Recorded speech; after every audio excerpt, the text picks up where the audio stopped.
Baik, kita mulai materi kita pada pagi hari ini di modul ketiga tentang kendali konvensional untuk motor listrik 3 fasa. Kenapa motor listrik 3 fasa? Pada dasarnya motor listrik ini bisa dibilang penggerak utama yang ada di industri. Walaupun ada penggerak-penggerak yang lain, tapi motor listrik ini paling dominan perannya. Dan motor listrik 3 fasa ini mendominasi lagi di antara motor listrik yang lain. Motor listrik itu ada yang DC, ada yang AC gitu kan ya.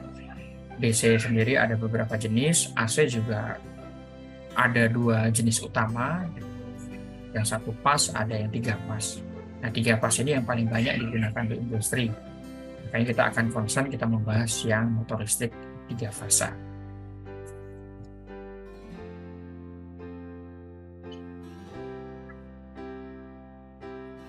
Motor listrik ini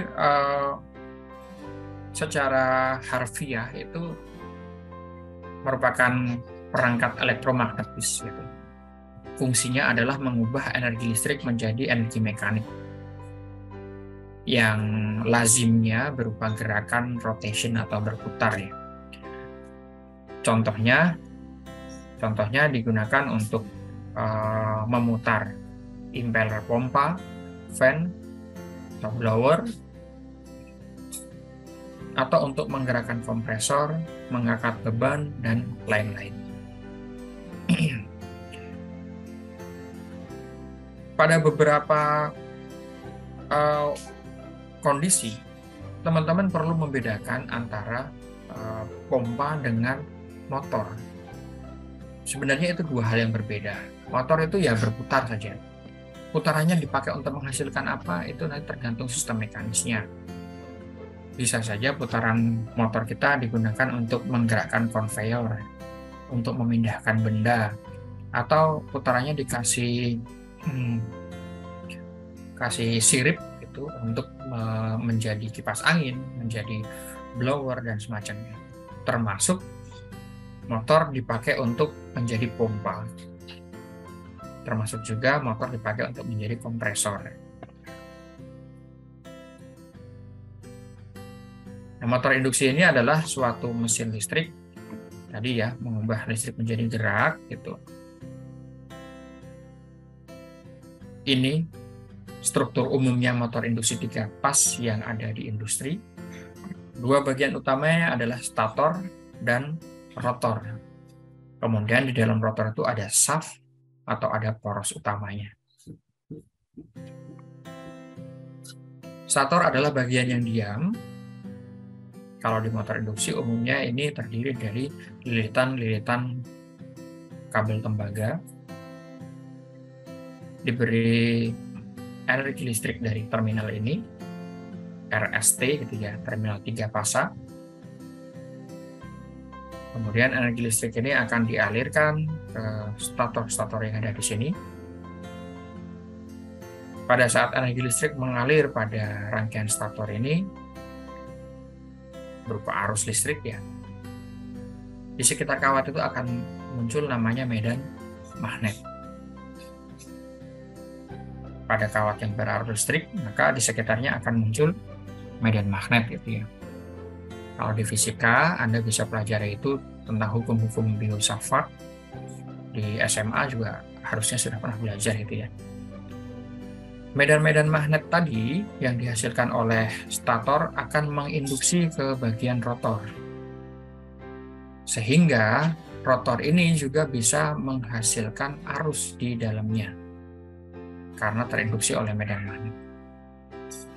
Nah, pada saat rotor ini memiliki arus, sebuah konduktor yang memiliki arus yang berada di medan magnet, maka muncul gaya di dalamnya dia. Itu masuk ke hukum gaya Lorentz ya, yaitu gaya yang ditimbulkan karena ada sebuah kawat berarus listrik berada di sekitar medan magnet. Sehingga rotor ini berputar, shaft ini pun akan berputar. Pada saat shaft ini berputar, kita bisa coupling, kita bisa pasangkan dia kepada sistem mekanis yang lain, entah itu tadi pompa, fan, blower, kompresor, dan lain-lain.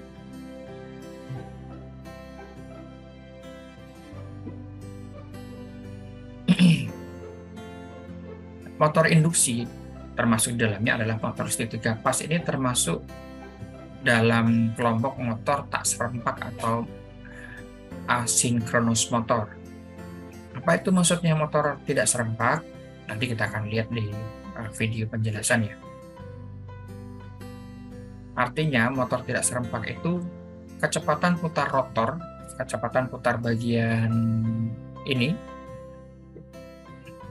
tidak sama dengan kecepatan putar medan stator. Tadi secara proses, begitu input masuk lewat terminal ini, stator itu akan menghasilkan medan yang berputar di sini. Medan yang berputar kemudian memberikan induksi kepada rotor sehingga timbul arus di rotor. Pada saat timbul arus di rotor, berputarlah dia.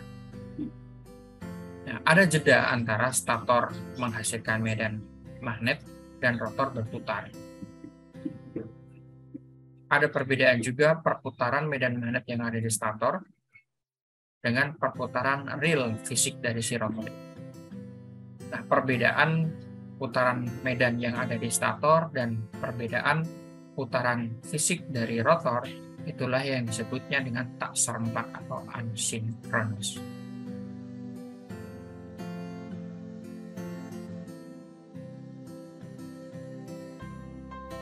Stator motor yang dihubungkan dengan tegangan listrik 3 fasa ini akan menimbulkan medan magnet putar di sekeliling lilitan dengan kecepatan medan magnetnya adalah 120 F dibagi dengan P. Dengan F ini adalah frekuensi listriknya, sedangkan P inilah banyak kutubnya. Dan NS adalah putaran statornya dalam satuan RPM atau rotation per menit. Karena ada perbedaan antara putaran medan yang ada di stator dengan real putaran yang ada di rotor, perbedaan itu disebutnya dengan slip atau S. Dengan NS itu adalah yang ini tadi, putaran statornya, putaran medan pada statornya, karena stator itu nggak muter ya, yang muter adalah medan listrik yang ada di dalam si stator. Dikurangi dengan NR atau kecepatan putaran rotornya yang kita lihat dia muter, itu adalah yang ini, NR. Dibagi dengan NS dikali 100%. Inilah disebutnya dengan slip atau perbedaan putaran antara medan magnet yang ada di stator dengan real putaran mekanik atau putaran fisiknya yang ada di rotor.